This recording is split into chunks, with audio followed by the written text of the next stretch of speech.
সাফায়াতকে এইভাবে হসপিটালে ছুটে আসতে দেখে অবাক হয়ে গেল শাকিল।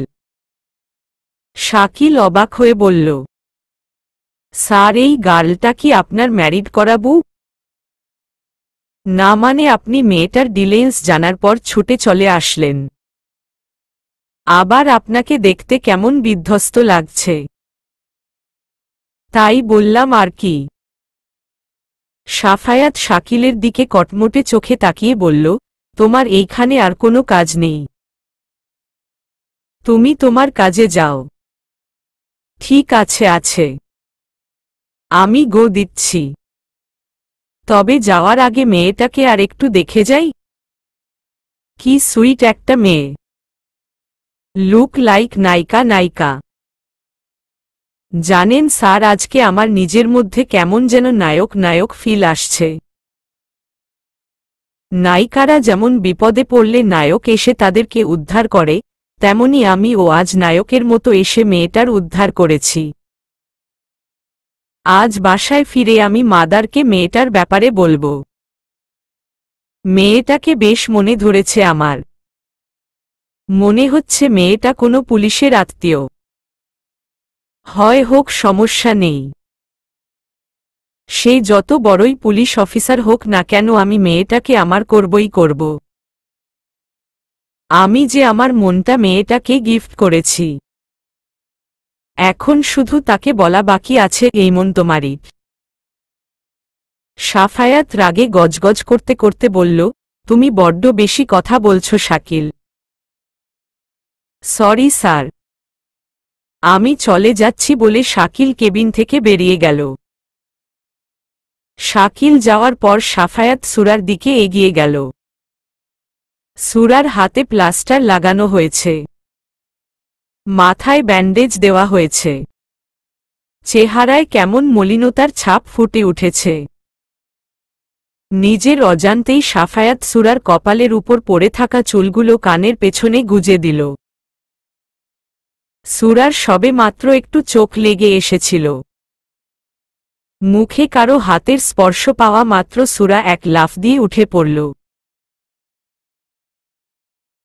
যার ফলস্বরূপ হাতে ব্যথা পেয়ে কঁপিয়ে উঠে সুরা। ব্যথায় চোখে পানি এসে যায়। যা দেখে সাফায়াত বলল, তুমি ঠিক কোনো ধাতু দিয়ে তৈরি একটু বলবে মেয়ে? যার এত বড় একটা অ্যাক্সিডেন্ট হয়েছে তার এখনো দোষীপনা যায়নি। তোমাকে শুধু মাত্র বলেছিলাম আমার সামনে আসবে না।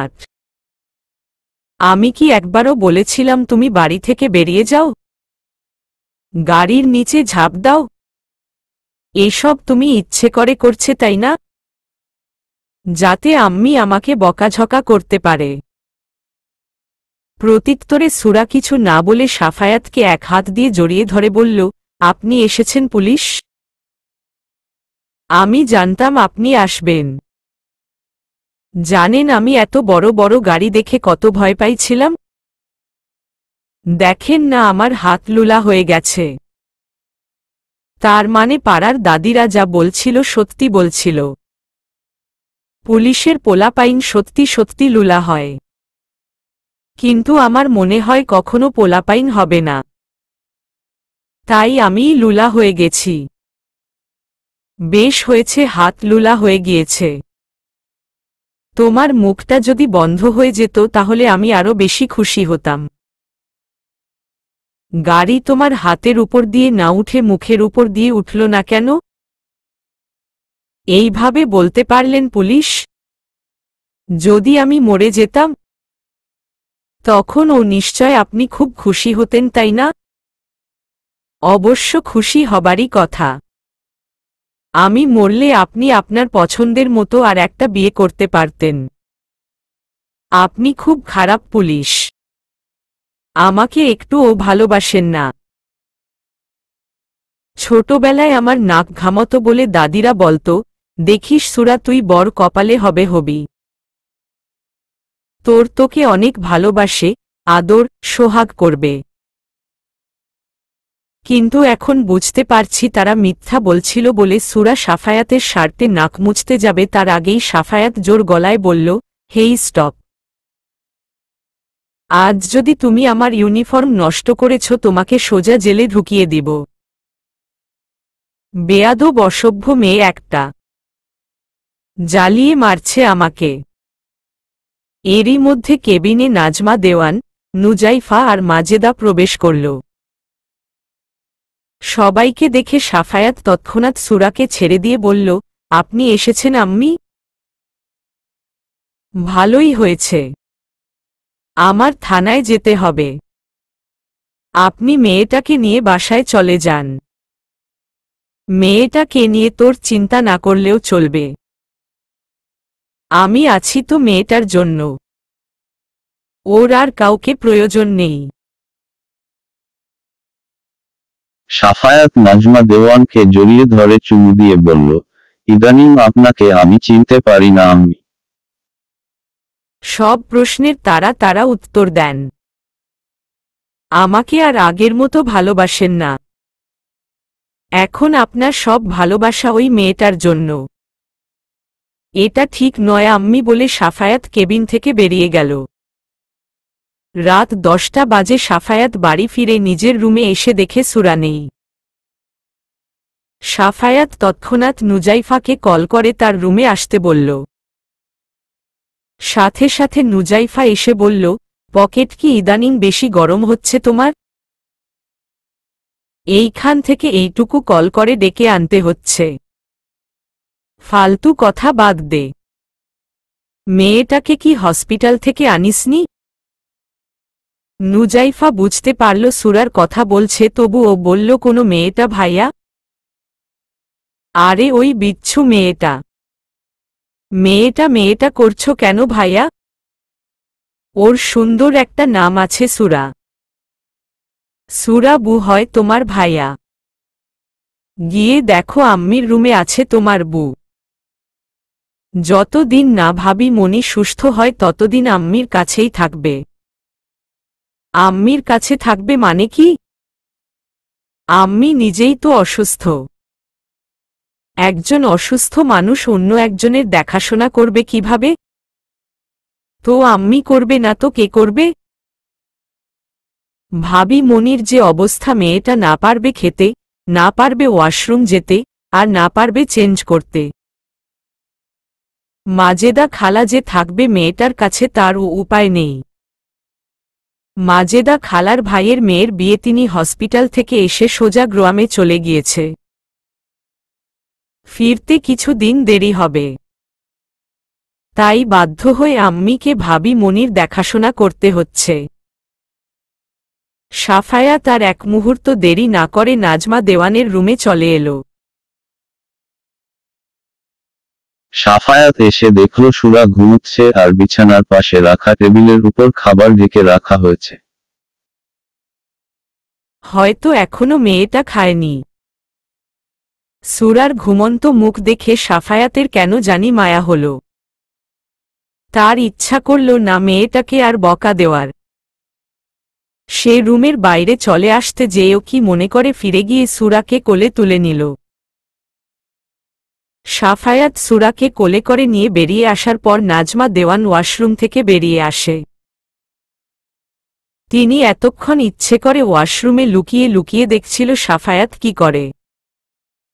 তিনি চেয়েছিলেন আজই সুরাকে নিয়ে তার বোনের বাসায় চলে যাবেন। কিন্তু সাফায়াতের সুরার প্রতি কেয়ার দেখে তিনি তার সিদ্ধান্ত পরিবর্তন করছেন। হসপিটালে সাফায়াত যখন সুরাকে জড়িয়ে ধরেছিল সেটা দেখে নাজমা দেওয়ানের চোখ খুশিতে ছলছল করে উঠেছিল। তিনি তখনই সিদ্ধান্ত নেন সুরাকে সাফায়াতের চোখের সামনে, তার কাছাকাছি রাখবেন। তাই তো তিনি ইচ্ছে করে সুরাকে রাতের খাবার মেডিসিন কিছুই দেয়নি। তিনি চান সাফায়াত নিজে সুরার কেয়ার করুক। সুরাকে একটু একটু করে নিজের মনে জায়গা দিক। তাকে ভালোবেসে কাছে টেনে নিক। সাফায়াতকে সুরাকে নিয়ে বের হয়ে যেতে দেখে তিনি স্বস্তির নিঃশ্বাস ছেড়ে বলল, ভাগ্যিস মাজেদাকে বুদ্ধি করে গ্রামে পাঠিয়ে দিয়েছিলাম। এবার আমি ও দেখব দুজনের মধ্যে ভালোবাসা বাসি না হয়ে কোথায় যায়। একসাথে থাকতে থাকতে সাফির ঠিক সুরার প্রতি ভালোবাসা জন্ম নিবে। আর সেই দিনটা হবে আমার আনন্দের দিন। সুরার ঘুমের মধ্যে মনে হল সে যেন শূন্যে ভাসছে। সেই ঘুমের মধ্যেই চিৎকার করে বলল, ভূত ভাই দয়া করে আমার রক্ত খাস না। আমার পুলিশ বরের গায়ে অনেক গোশত অনেক রক্ত আছে। আমার গায়ে তো হাড্ডি ছাড়া কিছুই পাবি না। রাস্তার কুকুর ও আমার দিকে তাকিয়ে ভাবে সে আমার গোশত খাবে নাকি তার গোশত আমাকে দান করবে। তুই আমাকে ছেড়ে দিয়ে আমার পুলিশ বরকে ধর। সুরার কথায় সাফায়াত বিরক্ত হয়ে ধমক দিয়ে বলল, তুমি যদি তোমার ননস্টপ বকবক বন্ধ না করো আমি কিন্তু তোমাকে নিচে ফেলে দিয়ে বাকি যে হাতটা আছে সেটাও ভেঙে দিব। তারপর তুমি ও ভূতের দলে যোগ দিবে। সাফায়াতের ধমক খেয়ে সুরার ঘুম উবে যায়। সে তৎক্ষণাৎ এক হাত দিয়ে সাফায়াতের গলা জড়িয়ে ধরে বলল, আমাকে নিচে ফেলবেন না সুন্দর বেডা মানুষ। আমার ভূত হওয়ার কোনো ইচ্ছা নেই। আমি আপনাকে ছেড়ে ভূতের কাছে যাব না। প্রত্যুত্তরে সাফায়াত সুরাকে বিছানায় বসিয়ে দিয়ে বলল, এইখানে চুপচাপ বসে থাকবে। আমি ফ্রেশ হয়ে এসে তোমাকে খাইয়ে দিব। আমি এই তুলতুলে বিছানায় বসব না পুলিশ। আমি ঠাস করে নিচে চলে যাব তো। সাফায়াত প্রত্যুত্তরে কিছু না বলে কটমটে চোখে সুরা দিকে তাকিয়ে ওয়াশরুমে চলে গেল। যা দেখে সুরা ভয় একদম চুপসে গিয়ে বলল, যা বাব্বা আমি আবার কি করলাম? এই দেখি হাগু দিলেও দোষ, পাদু দিলেও দোষ। সুরার ভাবনার মাঝে হঠাৎ দরজা খোলার শব্দ পেয়ে সুরা পাশ ফিরে তাকাতেই দেখল সাফায়াত শুধুমাত্র ট্রাউজার পরা অবস্থায় রয়েছে। হয়তো শাওয়ার নিয়ে বেরিয়েছে। তার গা বেয়ে বিন্দু বিন্দু মুক্তোর মতো পানি পড়ছে, যা দেখতে বড্ড ভালো লাগছে সুরার। ইচ্ছে হচ্ছে একবার ছুঁয়ে দেওয়ার। সাফায়াত সুরাকে নির্লজ্জের মতো তার দিকে তাকিয়ে থাকতে দেখে বলল, what the hell are you? এইভাবে নির্লজ্জের মতো তাকিয়ে রয়েছ কেন? জীবনে কখনো ছেলে দেখনি? নাকি ভাবছ আজ রাতে আবার কোনো জায়গার গোশত ছিঁড়ে খাবা? আপনি এত সুন্দর কেন পুলিশ? আপনি সুন্দর বলেই কি আমাকে ভালোবাসেন না? ওই বুড়ো চেয়ারম্যান আমার বর হলে ঠিকই আমাকে ভালোবাসত। বেয়াদব অসভ্য মেয়ে একটা। ভালোবাসার কি বোঝো তুমি? হ্যাঁ, যার নাক টিপলে এখনো দুধ বের হবে, তার মুখে সবসময় ভালোবাসার কথা। আর একবার যদি তোমার মুখে ভালোবাসার কথা শুনেছি তোমার মুখ আমি ভেঙে দিব। সাফায়াতের ধমক খেয়ে সুরা বিছানায় গাল ফুলিয়ে বসে রয়েছে। সাফায়াত নাজমা দেওয়ানের রুমে এসে সুরার খাবার আর মেডিসিন নিয়ে এসে নিজে হাতে ভাত মেখে সুরাকে খাইয়ে দেয়। সুরা ও তৃপ্তি সহকারে সম্পূর্ণ খাবার শেষ করে। কিন্তু বিপত্তি বাধে ঔষধ খাওয়া নিয়ে। সুরা কিছুতেই ঔষধ খাবে না।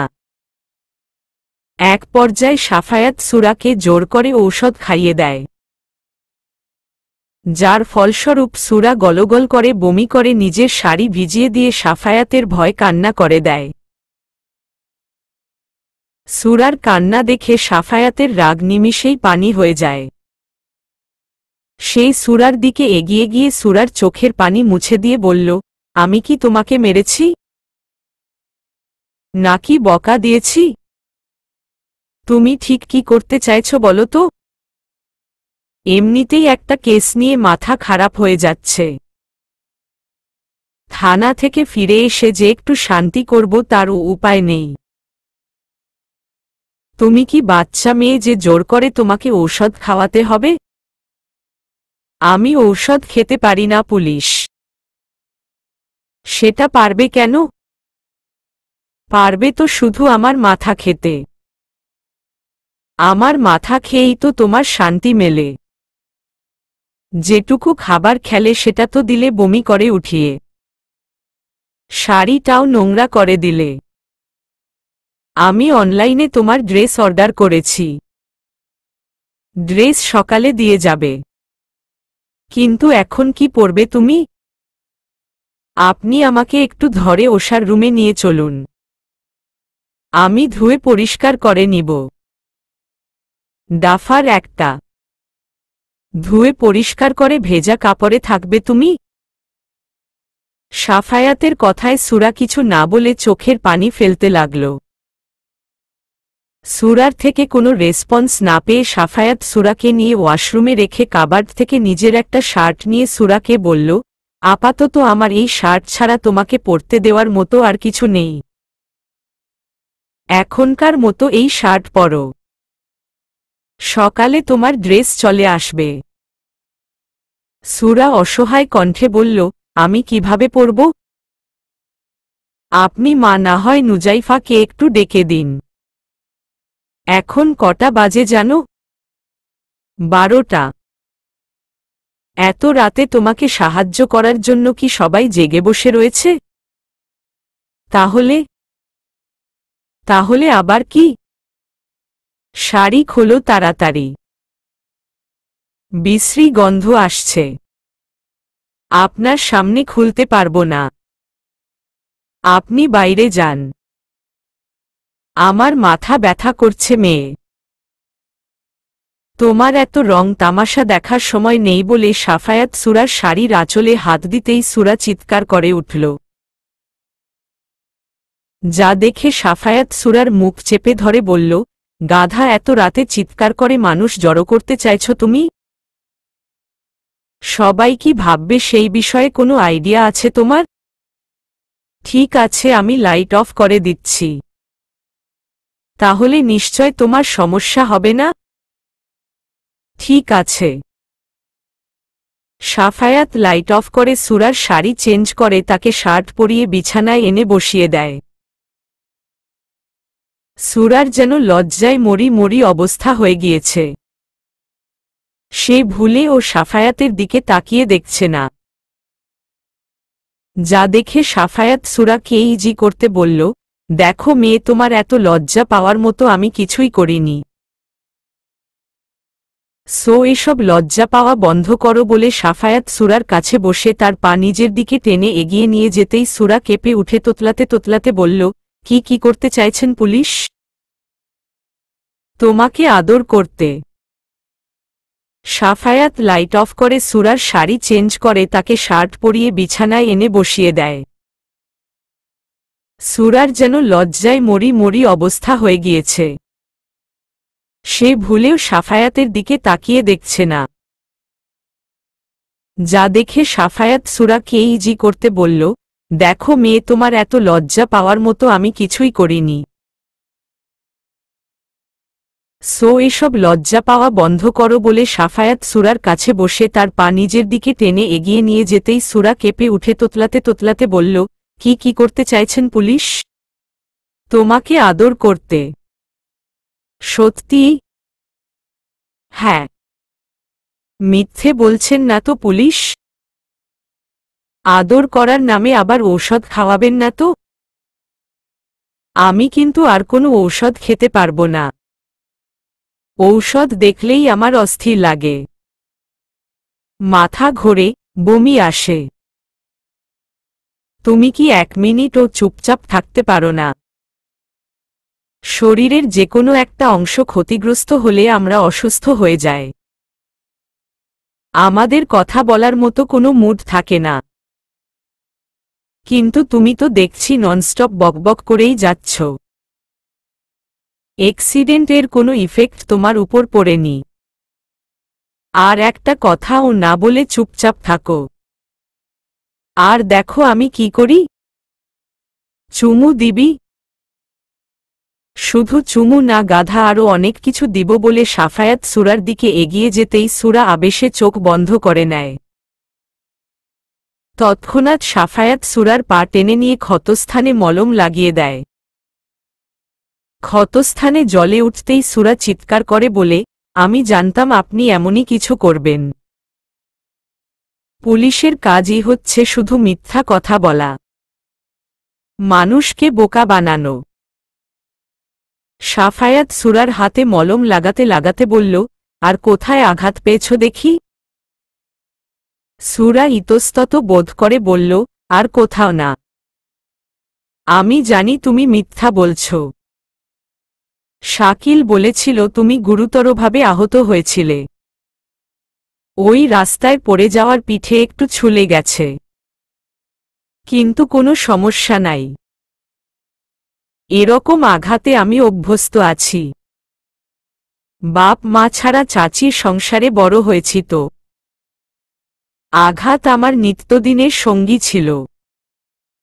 জানেন, সুন্দর বেডা মানুষ চাচি আমাকে খুব মারত। একবার হাত থেকে পড়ে একটা কাচের গ্লাস ভেঙে গেছিল। তার জন্য চাচি খুন্তি গরম করে ছ্যাঁকা দিছিল। ব্যথায় ছটফট করছিলাম আমি, কিন্তু চাচির মন গলেনি। আমি তো আর তোমাকে মারছি না। ঠিকমতো মেডিসিন নাও, দেখবে তাড়াতাড়ি সুস্থ হয়ে যাবে, সব ক্ষত শুকিয়ে যাবে। শরীরের আঘাত না হয় ঔষধ দিয়ে সারিয়ে দিবেন, কিন্তু মনের আঘাত কি কখনো সারিয়ে তুলতে পারবেন? জানি কখনো পারবেন না, সুন্দর বেডা মানুষ। আপনি তো আমার মতো গাইয়া অশিক্ষিত মেয়েকে কখনো নিজের বউ বলে মানতে পারবেন না। তাহলে কেন এত সেবা যত্ন করছেন? কথাটা সাফায়াতের কানে বারবার বাজতে লাগল। সত্যিই তো সে কি আদৌট পারবে সুরাকে নিজের স্ত্রীর মর্যাদা দিতে, সুরাকে নিজের মনের উঠোনে জায়গা দিতে, তাকে ভালোবেসে কাছে টেনে নিতে? না, এটা সে কখনোই পারবে না। এমন একটা অশিক্ষিত গাইয়া মেয়েকে কখনো নিজের স্ত্রীর বলে স্বীকার করতে পারবে না সে। নেহাত সে তার আম্মিকে অনেক বেশি ভালোবেসে তার অসুস্থতার কথা চিন্তা করে মেয়েটার সেবা যত্ন করছে, ব্যাস, আর কিছুই না। সাফায়াতের থেকে কোনো রেসপন্স না পেয়ে সুরা বলল, কিছু বলছেন না কেন পুলিশ? আমাকে একটু ভালোবাসলে আপনার কি এমন ক্ষতি হবে? আমি গাইয়া অশিক্ষিত, এটাই তো আপনার সমস্যা, তাই না? আমি যদি মেলা শিক্ষিত হয়, টিভির নায়িকাদের মতো ছোট ছোট জামা পরি, তখন কি আমাকে তুই ভালোবাসবি পুলিশ? সুরার কথায় সাফায়াতের মনে হল সুরা যেন হুট করে বুঝদার হয়ে গিয়েছে, কেমন যেন বড়দের মতো কথা বলছে। সাফায়াত কথা ঘুরিয়ে ধমকের সুরে বলল, তুমি ছোট মানুষ, ছোট মানুষের মতো থাকবে। ভালোবাসার কি বোঝ তুমি? হ্যাঁ, তোমার এখন পড়াশোনা করার বয়স, এসব প্রেম ভালোবাসা নয়। সাফায়াতের কথা শুনে সুরা মনে মনে বলল, আমি একদিন ঠিক তোর যোগ্য হয়ে উঠব, সুন্দর বেডা মানুষ। আর সেদিন তুই যেমন আমাকে পাত্তা দিস না, আমিও তেমনই তোকে পাত্তা দিব না বলে সুরা বিছানায় শুয়ে পড়ল। যা দেখে সাফায়াত তাকে টেনে তুলে বলল, তোমার সমস্যা কি? হ্যাঁ, বলছি না তোমার ক্ষতস্থানে মলম লাগাতে হবে? এত জ্বালাচ্ছ কেন আমাকে তুমি? সুরা প্রত্যুত্তরে কিছু না বলে চুপচাপ বিছানায় শুয়ে ঘুমের ভান ধরে পড়ে থাকল। এক পর্যায়ে সাফায়াত বিরক্ত হয়ে নিজেও বিছানায় গিয়ে সুরার থেকে দূরত্ব বজায় রেখে শুয়ে পড়ল। মাঝরাতে প্রকৃতির ডাকে ঘুম ভেঙে যায় সুরার। সুরার ঘুম ভাঙ্গতে বুঝতে পারে সে সাফায়াতের বুকের উপর শুয়ে আছে, আর সাফায়াত তাকে এক হাতে জড়িয়ে ধরে রেখেছে। ব্যাপারটা বেশ ভালো লাগে সুরার। তার ইচ্ছে করে সাফায়াতের বুকে মাথা রেখে শুয়ে থাকতে। এদিকে তার পেটে গন্ডগোল শুরু হয়ে গিয়েছে, তাকে ইমার্জেন্সি ওয়াশরুমে যেতে হবে। কিন্তু তার পায়ের ব্যথায় হাঁটার শক্তিটুকু নেই তার। সুরা একবার ভাবে সাফায়াতকে ডাকবে, কিন্তু সাফায়াতের ঘুমন্ত চেহারা দেখে সুরার মায়া হয়। তার ইচ্ছা হয় না সাফায়াতের ঘুম নষ্ট করতে। সুরা কিছুক্ষণ সাফায়াতের ঘুমন্ত চেহারার দিকে তাকিয়ে তার খোঁচা খোঁচা দাড়িতে হাত বুলিয়ে দিয়ে বলল, ইস, আমার বরটা কত সুন্দর, একদম যেন হোটেলে কাচের মধ্যে রেখে দেওয়া কালো কালো মিষ্টি। হোটেলে কাচের মধ্যে রাখা কালোট মিষ্টিগুলোর প্রতি লোভ থাকলেও যেমন সেই মিষ্টি ছুঁয়ে দেখার সাধ্য আমার ছিল না, ঠিক তেমনি আপনার প্রতি লোভ থাকার পর আপনাকে আমার ছুঁয়ে দেওয়ার সাধ্য নেই, সুন্দর বেডা মানুষ। পরক্ষণেই সুরা কিছু একটা ভেবে বলল, আপনি আমাকে মানুন বা না মানুন, পবিত্র কালেমা পড়ে আমাদের বিয়ে হয়েছে, আর বাঙালি মেয়েদের একবারই বিয়ে হয়। আপনার প্রতি অধিকার আছে আমার, হোক না সেটা সজ্ঞানে বা অজ্ঞানে বলে সুরা সাফায়াতের কপালে চুমু দিয়ে আস্তে আস্তে বিছানা থেকে নেমে গেল। সুরা বিছানা থেকে নেমে কোনোমতে খোঁড়াতে খোঁড়াতে 2-3 কদম এগিয়ে পায়ের ব্যথায় ককিয়ে উঠে নিচে বসে পড়ে। নিজেকে বড্ড অসহায় লাগে সুরার। ঘুমের মধ্যে হঠাৎ কারো গোঙানির আওয়াজ শুনে ঘুম ভেঙে যায় সাফায়াতের। সাফায়াত তড়িঘড়ি করে উঠে তার বিছানার বা পাশ হাতড়ে দেখে কোথাও সুরা নেই। সাফায়াত তৎক্ষণাৎ রুমের লাইট জ্বালিয়ে দিয়ে বিছানা খালি আর সুরা মেঝেতে বসে কান্না করছে। সাফায়াত আর এক মুহূর্ত দেরি না করে সুরাকে মেঝে থেকে তুলে বিছানায় বসিয়ে দিয়ে বলল, তুমি ঠিক কি চাইছ বলো তো? আমাকে কি একটু শান্তিতে ঘুমোতেও দিবে না? জ্বালিয়ে মারছ আমাকে, আমি সত্যিই অতিষ্ঠ হয়ে যাচ্ছি। বিছানা ছেড়ে এইখানে এসে মরা কান্না জুড়েছ কেন? সাফায়াতের কথায় সুরা কোনো উত্তর দিল না। যা দেখে সাফায়াত বিরক্ত হয়ে সুরার বাহু চেপে ধরে বলল, আমি কিছু জিজ্ঞেস করছি মেয়ে। সাফায়াতের ধমকে সুরা কেঁপে উঠে বাচ্চাদের মতো আঙ্গুল দেখিয়ে বলল, 2 নাম্বারে যাব। খুব জোরে পেয়েছে পুলিশ। সুরার কথায় সাফায়াত কপাল কুঁচকে বলল, গাধা, ওয়াশরুমে যাবে এটা আমাকে বললে কি হতো তোমার? এমনিতে তো তোমার মুখ সারাক্ষণ টেপ রেকর্ডের মতো বাজতে থাকে, আর প্রয়োজনের সময় মুখে কুলু পেটে বসে রয়েছ গাধা। ওই আপনি অফিস থেকে ফিরে অনেক খাটাখাটনি করে অনেক রাতে ঘুমিয়েছেন, তাই আর আমি আপনাকে ডাকিনি। আপনার ভালো করে ঘুম না হলে মাথা ব্যথা হবে, তখন তো আমাকেই বকা দিবেন, বলবেন সব তোমার জন্য হয়েছে, অসভ্য বেয়াদব গাধা মেয়ে কোথাকার। আমি এসব কথা শুনতে পারবো না বাপু। তাই তো বুদ্ধি করে আপনাকে না ডেকে নিজেই যেতে গেছিলাম। আহারে কত স্বামী ভক্তি মেয়েটার। শোনো মেয়ে, তুমি আমার দায়িত্ব, আমি তোমার দায়িত্ব নয়। সো আমার চিন্তা তোমার করতে হবে না, ওকে হু বললেই হলো। আপনি আমার সুন্দর পুলিশ বর, আপনার কথা চিন্তা করব না তো কার কথা চিন্তা করব? পুলিশ? তোমার সব চিন্তা যদি আমাকে নিয়ে না করে পড়াশোনা নিয়ে করতে, তাহলে তুমি অনেক ভালো করতে পারতে পড়াশোনায়। পড়াশোনার চিন্তা বাদ দিয়ে তোমার মাথায় সবসময় বর, ভালোবাসা এসব ঘুরে বেড়ায়। ভালোবাসার মানে বোঝো তুমি? ভালোবাসার উত্তাপ সহ্য করতে পারবে তো মেয়ে? খুব পারব পুলিশ। সামান্য ওয়াশরুমের চাপ সহ্য করতে পারছো না আর কি? কিছু না বলে সাফায়াত সুরাকে পাজা কোলে তুলে নিয়ে ওয়াশরুমে দিয়ে নিজে দরজার বাইরে দাঁড়িয়ে বলল, দেখ, আমার পাকনামি করে ওয়াশরুমে ঘুমিয়ে বাকি রাতটুকু পার করে দিও না। কাজ হলে আমাকে বলবে, ঠিক আছে? ঠিক আছে পুলিশ। প্রায় 5 মিনিট পরে সাফায়াত সুরাকে ওয়াশরুম থেকে নিয়ে এসে বিছানায় শুইয়ে দিয়ে নিজেও সুরার পাশে শুয়ে পড়ে। কিন্তু সাফায়াতের চোখে ঘুম নেই। সে কপালে হাত রেখে চোখ বুজে পড়ে থাকে। যা দেখে সুরা ভাবে হয়তো সে ঘুমিয়ে পড়েছে। সুরা আস্তে আস্তে সাফায়াতের দিকে এগিয়ে এসে তার বুকের উপর মাথা রেখে শুয়ে থাকে। সাফায়াত কি মনে করে সুরাকে এক হাতে জড়িয়ে নিজেও ঘুমের রাজ্যে পাড়ি জমায়। ফজরের আজানের মিষ্টি ধ্বনি কর্ণপাত হতেই তন্দ্রা কেটে যাওয়ার সাথে সাথে আপনা আপনি দর্শনেন্দ্রিয় খুলে যায় সাফায়াতের।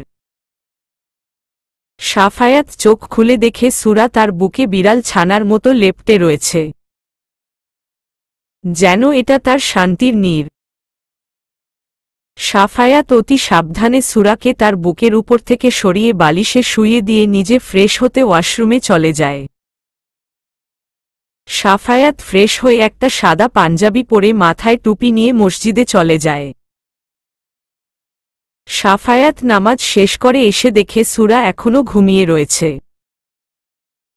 সে মাথার টুপিটা রেখে এসে সুরার পাশে বসে কিছুক্ষণ সুরার দিকে তাকিয়ে থেকে তার কপালে লেগে থাকা চুলগুলো সরিয়ে দিয়ে বলল, ঘুমের মধ্যে কি নিষ্পাপ দেখাচ্ছে মেয়েটাকে। মনে হচ্ছে যেন ভাজা মাছটা উল্টে খেতে জানে না। কে বলবে এই নিষ্পাপ মুখের পেছনে একটা বিচ্ছু মেয়ে লুকিয়ে রয়েছে। সাফায়াতের স্পর্শে ঘুম ভেঙে যায় সুরার। সুরার ঘুম ভেঙে সাফায়াতকে নিজের এত কাছে দেখে ভরকে হয়ে যায় সুরা। সুরা কি বলবে বুঝতে না পেরে বলল, গুড্ডি মুড্ডি police. What do you mean by গুড্ডি মুড্ডি? সাফায়াতের কথা শুনে সুরা ফ্যালফ্যাল করে তার দিকে তাকিয়ে বলল, কি হোয়াট ফোয়াট বললেন আমি বুঝি না বাপু। বাংলায় বলেন। গুড্ডি মুড্ডি দ্বারা কি বোঝালে তুমি? আরে এটা ওই যে বড়লোকরা সকালের শুভেচ্ছা বিনিময় করে না সেটা। গাধা, এটা গুড্ডি মুড্ডি নয়, গুড মর্নিং। ওকে। এই রুমে তো শুধুমাত্র আমি আর আপনি। তাহলে ওকে এটা কাকে বলছেন? এই রুমে আবার কোনো পেতমি নেই তো, যার সাথে আপনি কথা বলছেন? গাধা, ওকে মানে ঠিক আছে। আম্মি তোমার জন্য একজন টিচার ঠিক করেছেন। তুমি সুস্থ হলে সে তোমাকে পড়াতে আসবে। তখন মন দিয়ে পড়াশোনা করবে ওকে। আমি একদম ঠিক আছি পুলিশ। আপনি মাস্টার মশাইকে আজ থেকে পড়াতে আসতে বলেন। আমি মন দিয়ে পড়াশোনা করব। আমি যত তাড়াতাড়ি পড়াশোনা শিখতে পারব, আপনি আমাকে তত তাড়াতাড়ি ভালোবাসবেন, তাই না পুলিশ? আপনি আমাকে কেন ভালোবাসতে পারেন না পুলিশ? আমি তো দেখতে একেবারে খারাপ ও নাট। আমার পাড়ার লোকেরা বলতো আমি নাকি পাড়ার মধ্যে সবচেয়ে সুন্দরী মেয়ে। আমার বর নাকি আমাকে অনেক ভালোবাসবে। কিন্তু আপনি তো সবসময় আমাকে দূর ছাই করেন। আপনি কি আমাকে সত্যিই তালাক দিয়ে দেবেন পুলিশ? যদি সত্যিই তালাক দিয়ে দেন আমি আর চাচির সংসারে বোঝা হতে যাব না। আমি গাড়ির নিয়ে চাপা পড়ে মরে যাব। কথাটা শোনা মাত্র সাফায়াত সুরার গলায় ছুরি ধরে বলল, আর একবার যদি মরার কথা তোমার মুখ দিয়ে বের হয় আমি নিজেই তোমার গলায় ছুরি চালিয়ে দিব। মনে থাকে যেন কথাটা। আমি তো তোর কেউ না। তাহলে আমার মরার কথা শুনে তোর এত জ্বলছে কেন? তুমি বড্ড বেশি কথা বলো মেয়ে। ছোট মানুষ ছোট মানুষের মতো থাকবে। আমাকে দয়া করে আর জ্বালিও না মেয়ে। এখন চলো, ফ্রেশ হতে হবে তোমাকে। না, আমি কোথাও যাব না। আগে আমি আমার প্রশ্নের উত্তর চাই। আপনি যদি আমাকে ভালোবাসতে না পারেন তাহলে আপনার দয়ার কোনো প্রয়োজন নেই আমার। সাফায়াত কি বলবে বুঝতে না পেরে বলল, ওকে। তোমাকে একটা সুযোগ দিতেই পারি। তুমি যদি কখনো আমার যোগ্য হয়ে উঠতে পারো আমি তোমাকে স্ত্রী হিসেবে গ্রহণ করব। সমাজের কাছে তোমাকে স্বীকৃতি দিব। পারবে আমার যোগ্য হয়ে উঠতে? বাবাকে দেওয়া আম্মির কথা রাখতে? সাফায়াতের কথা শুনে সুরা যেন আসমানের চাঁদ হাতে পেল। সে খুশিতে আত্মহারা হয়ে সাফায়াতের গলা জড়িয়ে ধরে তার গালে চুমু দিয়ে বলল, খুব করে পারব পুলিশ। সুরার এহেন কাজে সাফায়াত বিরক্ত হয়ে সুরাকে ঠেলে সরিয়ে দিয়ে বলল, ইয়াকথু, এটা কি করলে তুমি মেয়ে? আমার গালটা সকাল সকাল নোংরা করে দিলে তুমি। বেয়াদব অসভ্য মেয়ে, সকালে ব্রাশ করেছ তুমি? মুখ থেকে বিশ্রী গন্ধ আসছে তোমার। ব্রাশ করলে আরো চুমু খেতে দিবেন পুলিশ? সাফায়াত তৎক্ষণাৎ তার মাথাটা এগিয়ে দিয়ে বলল, চুমু খাওয়ার থেকে তুমি বরং আমার মাথাটা চিবিয়ে চিবিয়ে খেয়ে ফেলো। চুমুর থেকে এটার স্বাদ আরও অনেক বেশি। সুরা কিছু বলতে যাবে তার আগেই নুজাইফা রুমের মধ্যে এসে বলল, সরি ভাইয়া, নক না করেই ভুলে চলে এসেছি। দাঁড়াও, আমি আবার বাইরে গিয়ে নক করে ভেতরে আসছি। সাফায়াত তাকে বাধা দিয়ে বলল, এই দাঁড়া। রুমে যখন এসে গিয়েছিস তখন আবার অনুমতি নিয়ে আসার কোনো প্রয়োজন নেই। কেন এসেছিস তাই বল। কেন ভাইয়া, আমি ভুল সময়ে এন্ট্রি নিয়ে ফেলেছি? তোমাদের রোমান্সে বাধা সৃষ্টি করলাম না তো? নুজাইফার কথা শুনে সাফায়াত তার কান মলে দিয়ে বলল, তুই ও এই বেয়াদব অসভ্য মেয়েটার মতো লাগাম ছাড়া কথাবার্তা বলা শুরু করে দিয়েছিস। তুই আজ থেকে এই মেয়েটার সাথে একদম মিশবি না। ওর থেকে দূরে দূরে থাকবি। হু বললেই হলো। আমার কত কিউট একটা ভাবি মনি। দেখলেই কেমন গাল দুটো টেনে দিয়ে আদর করতে মন চাই। তোমার মন চায় না ভাইয়া? আমি যে তোর সিনিয়র, এটা কি তুই ভুলে গিয়েছিস? না ভাইয়া। তুই যাবি আমার রুম থেকে? যাচ্ছি জনাব। আমি আপনার রুমে থাকতে আসিনি, ওকে ভাবি মনিকে দেখতে এসেছিলাম। তার কি অবস্থা? দেখা হয়ে গেছে তো। এবার নিচে যা। ভাগ্য ভালো যে ভাবি মনির কোনো দেবর নাই। দেবর থাকলে তুমি তাকে ভাবি মনির ছায়াও দেখতে দিতে না বলে রাগে গজগজ করতে করতে রুম বেরিয়ে গেল নুজাইফা। নুজাইফার যাওয়ার পানে তাকিয়ে সুরা বলল, ইস, আমার ননদটাও আমার বরের মতো কি মিষ্টি দেখতে। আপনারা সবাই কত সুন্দর দেখতে। আমার বাচ্চা কাচ্চাও হয়তো আপনাদের মতো এত সুন্দর হবে দেখতে, তাই না? সুরার প্রশ্ন শুনে সাফায়াত মনে মনে বলল, তোমার মাথা থেকে যদি এই বর, বাচ্চা কাচ্চা, আদর, ভালোবাসার ভূত না নামিয়েছে, আমার নাম ও সাফায়াত নয় বলে সে সুরাকে পাজা কোলে তুলে নিয়ে ওয়াশরুমে নামিয়ে দিল। সুরাকে ব্রাশ করিয়ে হাত মুখ ধুয়ে ফ্রেশ করিয়ে দিল, যার ফলে সুরার গায়ে থাকা শার্টটা ভিজে গেল। যা দেখে সাফায়াতের মাথায় দুষ্টু বুদ্ধি চেপে বসল। সে তৎক্ষণাৎ সুরাকে দেয়ালের সাথে চেপে ধরে সুরার গায়ে থাকা শার্টের বোতাম খুলতে শুরু করল। সাফায়াতের স্পর্শে যেন সুরা বাকরুদ্ধ হয়ে গেল। তার সারা শরীর থরথর করে কাঁপতে শুরু করল। সে কাঁপা কাঁপা স্বরে বলল, কি করছেন পুলিশ? আমার সুরসুরি লাগছে তো। আপনি আমার থেকে দূরে সরে যান পুলিশ। আমার কেমন যেন লাগছে। সাফায়াত মনে মনে বলল, এই তো লাইনে আসছ। আজকে তোমার এমন অবস্থা করব যে আজকের পর থেকে তোমার মাথা থেকে সব ভালোবাসার ভূত নেমে যাবে বলে সাফায়াত সুরার শার্ট কাঁধ থেকে নামিয়ে তার কাঁধে একটা চুমু দিল।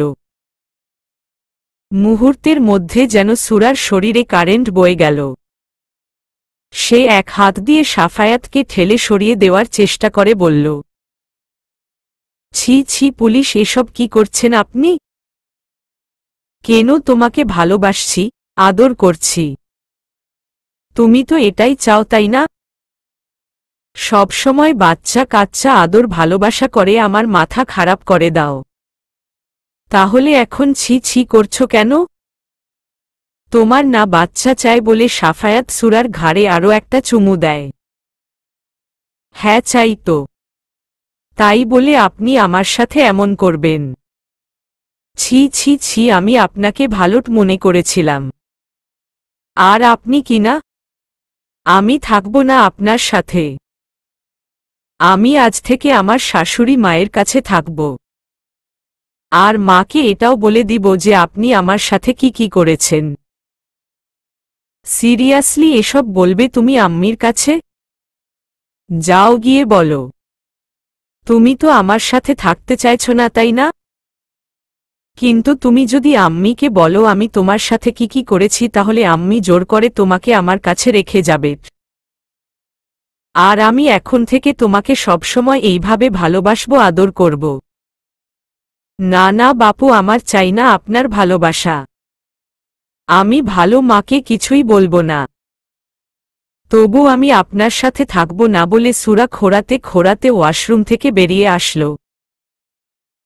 যা দেখে সাফায়াত হো হো করে হেসে উঠে বলল, আচ্ছা জব্দ হয়েছে বেয়াদব অসভ্য মেয়েটা। না না বাপু, আমার চাই না আপনার ভালোবাসা। আমি ভালো মাকে কিছুই বলবো না। তবুও আমি আপনার সাথে থাকব না বলে সুরা খোঁড়াতে খোঁড়াতে ওয়াশরুম থেকে বেরিয়ে আসলো। যা দেখে সাফায়াত হো হো করে হেসে উঠে বলল, আচ্ছা জব্দ হয়েছে বেয়াদব অসভ্য মেয়েটা। পরক্ষণেই সাফায়াত কিছু একটা ভেবে দৌড়ে রুমে এসে সুরাকে পাজা কোলে তুলে বিছানায় বসিয়ে দিয়ে ধমকের সুরে বলল, তুমি কবে বড় হবে বলো তো মেয়ে? নিজের ভালো মন্দ ও বুঝতে পারো না? সুরা সাফায়াতের থেকে নিজেকে ছাড়িয়ে নিয়ে বলল, আমার বাচ্চা চাই না। আপনি দয়া করে আমার সাথে ওই সব করবেন না পুলিশ। আমি থাকব না আপনার সাথে।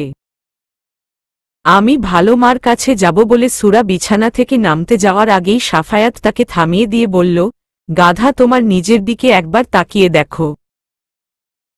শার্টের দুইটা বোতাম খোলা রয়েছে, তারপর আবার ভেজা। শরীরের ভাঁজ স্পষ্ট বোঝা যাচ্ছে তোমার। তুমি এই অবস্থায় নিচে যাচ্ছ গাধা? তো কি হয়েছে? নিচে বাবা আছে। তাছাড়া যখন তখন বাবার সাথে দেখা করতে তার বিজনেস পার্টনার আসতে পারে। আমাদের ড্রাইভার রহমান আঙ্কেল আসতে পারে। যখন তখন যে কোনো পুরুষ মানুষ আসতে পারে। তুমি তাদের সামনে এইভাবে যাবে গাধা? তো আপনি কি পুরুষ ছাড়া মহিলা? আমি আপনার সামনে এইভাবে থাকতে পারলে তাদের সামনে কেন যেতে পারবো না? সুরা এতটা ও অবুঝ নয় যে অন্য পুরুষের সামনে এইভাবে যাবে। সে সাফায়াতের মুখ থেকে শুনতে চেয়েছিল, আমি তোমার বিয়ে করা বর। আমার সামনে তোমার যেভাবে খুশি তুমি সেভাবে থাকতে পারবে, কিন্তু অন্য পুরুষের সামনে এইভাবে যেতে পারবে না, কখনোই না। কিন্তু সাফায়াত সেরকম কিছু না বলে শুধু বলল, আমাকে তাদের সাথে তুলনা করছো? শুধু শুধু কি তোমাকে গাধা বলি? যাক, বাদ দিলাম। তোমার মতো মাথায় গোবর পুরাকে বুঝিয়ে কোনো লাভ নেই। নিজে নিজের খেয়াল রাখতে পারো না, আবার বাচ্চার মা হতে চাও। যতক্ষণ না পর্যন্ত তোমার ড্রেস আসছে ততক্ষণ এই রুম থেকে বাইরে যাবে না তুমি। আমি নুজাইফাকে পাঠিয়ে দিচ্ছি, ও এসে তোমার ভেজা শার্ট চেঞ্জ করে আমার ভালো একটা শার্ট পরিয়ে দিবে। ঠিক আছে পুলিশ। ভেজা কাপড়ে আমার কেমন জানি গা চুলকাচ্ছে। সাফায়াত নুজাইফার রুমে গিয়ে দেখে নুজাইফা তার রুমে নেই।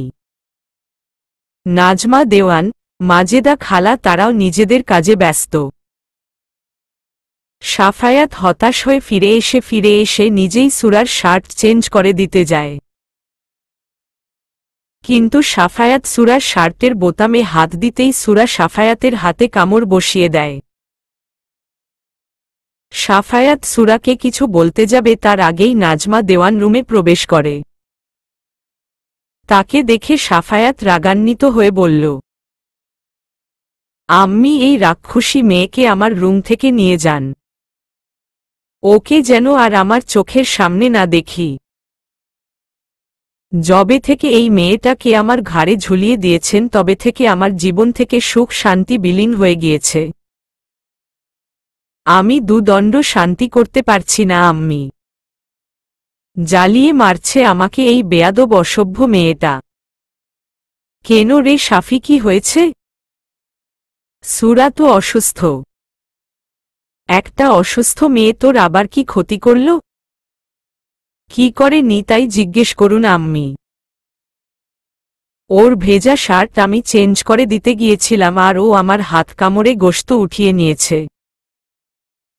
জীবনে তো কখনো গোশতের মুখ চোখে দেখেনি, তাই তো মাঝে মাঝে আমার গোশত খাওয়ার চেষ্টা করে। বেয়াদব মেয়েটাকে আমার চোখের সামনে থেকে নিয়ে যান আম্মি। সুরা গলা উঁচিয়ে বলল, আমি নিজেই ভালো মার কাছে চলে যাচ্ছি। আপনার মতো খারাপ লোকের সাথে থাকার কোনো ইচ্ছাই আমার নেই বলে সুরা নাজমা দেওয়ানের গলা জড়িয়ে ধরে বলল, আমাকে নিয়ে চলেন মা। ওই লোকটা অনেক খারাপ মা। লোকটা আমার সাথে কি কি করছে আপনি জানেন না মা। জানতে চাইও না। স্বামী স্ত্রীর মধ্যকার কথা তৃতীয় ব্যক্তির কাছে বলতে হয় না মা। তবে তুমি যখন নিজে থেকে শাফির কাছে থাকতে চাইছ না, আমি আর তোমাকে জোর করব না বলে নাজমা দেওয়ান সুরাকে ধরে তার রুমে নিয়ে গিয়ে সুরার গায়ে থাকা ভেজা শার্ট চেঞ্জ করে দিতে গেলে সুরা বাধা দিয়ে বলল, গায়ে শার্টটা থাক না মা। কোনো মা, শার্টটা তো ভেজা, তোমার ঠান্ডা লেগে যাবে। শার্টে আমার বরের গায়ের গন্ধ লেগে আছে। ভালো লাগছে আমার এই শার্টটা পরে থাকতে, তাই তো আমি বরকে শার্ট খুলতে দেইনি। তার হাত কামড়ে দিয়েছি বলে হো হো করে হাসতে লাগল সুরা। যা দেখে নাজমা দেওয়ান সুরার কপালে চুমু দিয়ে বলল, পাগলি একটা। তুই অনেক সহজ সরল রে সুরা। কবে যে আমার শাফি তোর মনের না বলা কথাগুলো বুঝে নিতে পারবে আল্লাহ ভালো জানেন। অতঃপর তিনি সুরার পিঠে হাত বুলিয়ে দিয়ে বললেন, আমার কাছে তুই আর নুজাইফা আলাদা নয়। যদি ও আমি তোকে জন্ম দেইনি তবুও মনে হয় তুই আমার কাছের কেউ, আমার পরিচিত, আমার আপনজন। তাই এখন থেকে আমি তোকে তুই তুই করে বলবো। ঠিক আছে, ঠিক আছে মা। সবাই ডাইনিং টেবিলে খাবারের জন্য অপেক্ষা করছে। আমি সবাইকে খাবার দিয়ে এসে তোকে খাইয়ে দিব কেমন? ঠিক আছে মা। তবে আমি কিন্তু কোনো ঔষধ খেতে পারবো না মা। ঔষধ না খেলে তাড়াতাড়ি সুস্থ হতে পারবি না মা। তোকে যে তাড়াতাড়ি সুস্থ হতে হবে। এই মাসের 1 তারিখ থেকে তোকে পড়াতে আসবে। কে মা? মাস্টার মশাই? আমাদের পাশের ফ্ল্যাটের আরাব নামের ছেলেটা। ছেলেটা এবার অনার্স ফাইনাল ইয়ারে পড়ছে। দেখতে যেমন মাশাআল্লাহ তেমনি অনেক ব্রিলিয়ান্টও। প্রথমে পড়াতে রাজি হয়নি, পরে আমি অনেকবার বলার পরে ছেলেটা রাজি হয়েছে। তুই আরাবকে ভাইয়া বলে ডাকিস। আচ্ছা মা। আমি ছেলেটাকে বলেছি তুই আমার বোনের মেয়ে। ওর কাছে ভুলে ও তোদের বিয়ের কথা বলবি না। যতদিন না শাফি নিজে তোকে ভালোবেসে কাছে টেনে নিচ্ছে ততদিন তুই সবার কাছে আমার বোনের মেয়ের পরিচয় থাকবি। যদি আরাব কখনো জিজ্ঞেস করে তুই বলবি তুই শাফির খালাতো বোন। খালাতো বোন কথাটা শুনে নিমিষেই সুরার মন খারাপ হয়ে যায়। চোখ থেকে এক ফোঁটা পানি গড়িয়ে পড়ে। যা দেখে নাজমা দেওয়ান সুরার চোখ মুছে দিয়ে বলল, মানুষ পুড়ে পুড়ে কিন্তু খাঁটি সোনাতে পরিণত হয় মা। তোর এই চোখের পানি তোর মধ্যে সাহস যোগাবে, তোকে মানুষের মতো মানুষ হতে সাহায্য করবে। তুই সবাইকে দেখিয়ে দিতে পারবি একটা মেয়ে চাইলে তার ভালোবাসার জন্য সব করতে পারে। তুই পারবি না মা শাফির যোগ্য হয়ে উঠতে? পারবি না শাফির মনের না বলা কথাগুলো নিমিষেই পড়ে নিতে? যেন মনে হবে শাফির মনটা শাফির নয়, মনটা তোরই। পারবো মা। এই মন তোমারই, এই কথাটা বরের মুখ থেকে শোনার যে খুব ইচ্ছে আমার মা। আমাকে যে পারতেই হবে। সাফায়াত, শফিকুল দেওয়ান দুজনে একসাথে বসে ব্রেকফাস্ট করছেন। নাজমা দেওয়ান তাদের প্লেটে খাবার তুলে দিয়ে কিচেনে সুরার পছন্দের জাও ভাত আর আলু ভর্তা করছেন। মেয়েটা সবার মতো পরোটা, আলু ভাজি, ডিম ভাজি, ডাল এসব খাবার খেতে পারে না। নাজমা দেওয়ান ও তাকে জোর করে না এসব খাবার খাওয়ার জন্য, বরং তিনি সুরার পছন্দের খাবারের লিস্ট তৈরি করেছেন। তিনি চেষ্টা করেন সুরার পছন্দের খাবার তৈরি করে দিতে। নুজাইফার প্রাইভেট আছে বিধায় সে চা বিস্কুট খেয়ে পড়তে চলে গিয়েছে। এখন টেবিলে রয়েছে শুধু সাফায়াত আর শফিকুল দেওয়ান। দুজন দুজনের মতো করে খাচ্ছে। কারো মুখে কোনো কথা নেই, যেন কেউ কাউকে চেনে না। ডাইনিং টেবিলে পিনপতন নীরবতা কাজ করছে। নীরবতা ভেঙ্গে শফিকুল দেওয়ান বললেন, হ্যাঁ রে শাফি, তুই কি ওই গাইয়া মেয়েটাকে তোর বউ হিসেবে মেনে নিয়েছিস? হঠাৎ এই কথা কেন বাবা? না মানে আমি লক্ষ্য করছি তুই মেয়েটার অনেক কেয়ার করছিস। থানা থেকে ফিরে এসে নিজে ফ্রেশ না হয়ে মেয়েটার পেছনে সময় ব্যয় করছিস। আবার এক ঘরে এক বিছানায় রাত্রি যাপন করছিস। তোর মতিগতি তো আমার ভালো ঠেকেছে না শাফি। মেয়েটা অনেক অসুস্থ বাবা। আমার কথায় কষ্ট পেয়ে মেয়েটা বাড়ি ছাড়া হয়। মেয়েটার বাজেভাবে অ্যাক্সিডেন্ট হয়েছে। আজ যদি মেয়েটার সাথে আরো খারাপ কিছু হয়ে যেত তাহলে আমি নিজেকে ক্ষমা করতে পারতাম না বাবা। আম্মি আমার উপর ভরসা করে মেয়েটাকে এই বাড়িতে নিয়ে এসেছিল, কিন্তু আমার দায়িত্ব পালনে ব্যর্থ হয়েছি। আমার জন্যই মেয়েটার আজ এই অবস্থা। আমি তার সেবা যত্ন করছি, তার মানে এটা নয় যে আমি মেয়েটাকে আমার স্ত্রী হিসেবে গ্রহণ করে নিয়েছি। তাকে বউ হিসেবে মানি বা না মানি তার সবচেয়ে বড় পরিচয় সে একটা মানুষ। আর মানুষ মানুষের জন্য। তবুও তোর মেয়েটাকে এত সময় দেওয়া উচিত নয়। মেয়েটাকে দেখাশোনা করার জন্য তোর আম্মি, নুজাইফা, মাজেদা সবাই রয়েছে। তোর কেন মেয়েটার দায়িত্ব নিতে হবে, যেখানে তুই বিয়েটাই মানিস না? মাজেদা খালা গ্রামে গিয়েছে, ফিরতে একটু দেরি হবে। তার গ্রামের বাড়িতে বিয়ের অনুষ্ঠান রয়েছে। অনুষ্ঠান শেষ করে তারপর তিনি আসবেন। নুজাইফা বাচ্চা একটা মেয়ে, ও কিভাবে আর একটা মেয়েকে সামলাবে বাবা? আর রইল আম্মির কথা। আপনি নিশ্চয় ভালো করে জানেন আম্মি অসুস্থ। তারপর আবার রাত জাগলে তিনি আরও অসুস্থ হয়ে পড়বেন, যেটা আমি সহ্য করতে পারব না। তাই আম্মির জন্য হলেও আমাকে মেয়েটার সেবা শুশ্রূষা করতে হচ্ছে, তার পেছনে সময় ব্যয় করতে হচ্ছে। মেয়েটার সাথে সময় কাটাতে কাটাতে কখন যে তার মায় পড়ে যাবি নিজেও বুঝতে পারবি না। আর মায়া এক অদ্ভুত জিনিস, তোকে না দিবে ভালো থাকতে আর না দিবে ভুলে থাকতে। তাই সময় থাকতে সাবধান হয়ে যাওয়া উচিত তোর। আর যাই হোক, এমন গাইয়া অশিক্ষিত মেয়ে নিয়ে কখনো সংসার হয় না। তুই মেয়েটাকে ডিভোর্স দিয়ে দিবি। আমি আমার ফ্রেন্ড হারুনকে কথা দিয়েছি, তার মেয়ে তরিকে আমি এই পরিবারের পুত্রবধূ করে নিয়ে আসব। মেয়েটা দেখতে যেমন মিষ্টি তেমনি অনেক স্মার্ট, অনেক শিক্ষিত। কিছুদিনের মধ্যে তার গ্র্যাজুয়েশন শেষ হয়ে যাবে। আমাদের পরিবারের পুত্রবধূ হওয়ার সব যোগ্যতা রয়েছে তরির মধ্যে। আমি চাই তোরির গ্র্যাজুয়েশন শেষ হলে মহা ধুমধাম করে তোদের 4 হাত এক করে দিতে। তোদের বিয়ের ব্যাপারটা যেহেতু এখনো 5 কান হয়নি, তাই আমার মনে হয় যত তাড়াতাড়ি সম্ভব মেয়েটাকে এই বাড়ি থেকে তাড়িয়ে দেওয়া উচিত। যদিও তোর আম্মি এই ব্যাপারে সম্মতি দিবেন না, তবুও আমাদের হাল ছেড়ে দিলে চলবে না।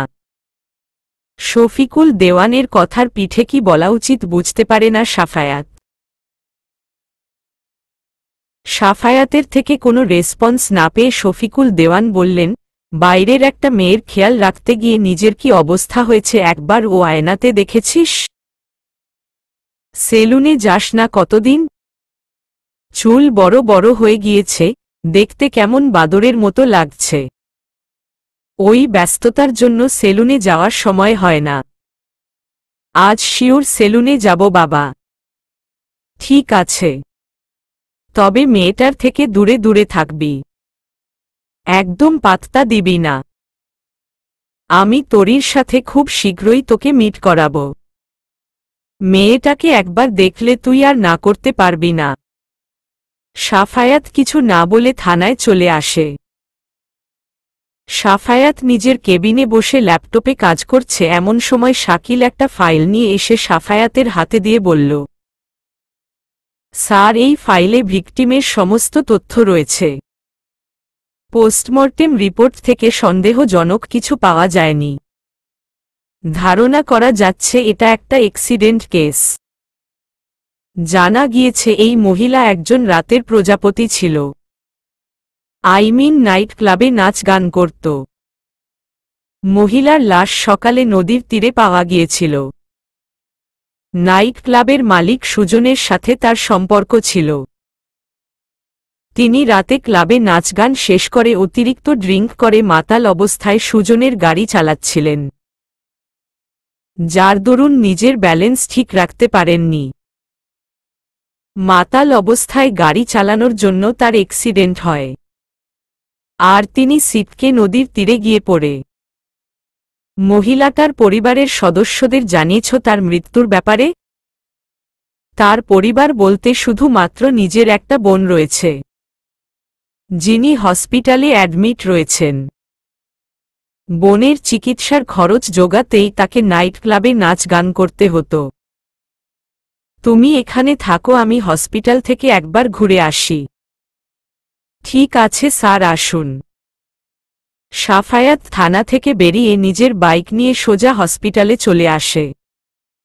সাফায়াত ডক্টরের সাথে কথা বলে জানতে পারে পেশেন্টের নাম মিলি, ক্যান্সারে আক্রান্ত। কিছুক্ষণ আগে তাকে ঘুমের ইনজেকশন দেওয়া হয়েছে, যার কারণে সাফায়াত মহিলাটার সাথে দেখা করতে পারে না। সে সোজা হসপিটাল থেকে বেরিয়ে সেলুনে চলে যায়।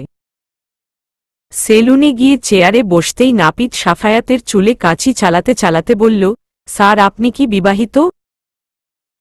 নাপিতের প্রশ্নে চমকে উঠে সাফায়াত। সে মনে মনে বলল, আশ্চর্য, আমি কি আজ বাসা থেকে বিবাহিতদের ট্যাগ লাগিয়ে বেরিয়েছি? অতঃপর সাফায়াত তার সামনে থাকা আয়নায় ভালো করে নিজেকে দেখে বলল, না, শরীরের কোথাও কোনো প্রকার আঁচড়ের চিহ্ন নেই। তাহলে লোকটা কিসের ভিত্তিতে অনুমান করল যে আমি বিবাহিত? সাফায়াতের থেকে রেসপন্স না পেয়ে নাপিত আবারও বলল, স্যার, আপনি নিশ্চয় নতুন নতুন বিয়ে করেছেন। নতুন নতুন বিয়ে করলে ছেলেদের সাথে একটু আধটু হয় এরকম। আমার সাথেও এমন হয়েছিল স্যার। সাফায়াত নাপিতকে ধমক দিয়ে বলল, তখন থেকে কি যাতা বকে যাচ্ছ? আমি কি একবারও বলেছি যে আমি বিবাহিত? নাপিত তৎক্ষণাৎ সাফায়াতের মাথা থেকে কিছু একটা নিয়ে সাফায়াতের হাতে দিয়ে বলল, তাহলে এটা কি স্যার? সাফায়াত বড় বড় চোখ করে বলল, উকুন। আমার মাথায় উকুন আসলো কোথা থেকে? আমারও ঠিক একই প্রশ্ন। সাধারণত মেয়েদের মাথায় উকুন থাকে, আর নতুন নতুন বিয়ের পর উকুন বাবা বউয়ের মাথা থেকে জামাইয়ের মাথার রক্তের স্বাদ নিতে আসে। এখন আপনি যদি বিবাহিত না হয়ে থাকেন, তাহলে আপনার মাথায় উকুন আসলো কোথা থেকে? চলবে ইনশাআল্লাহ।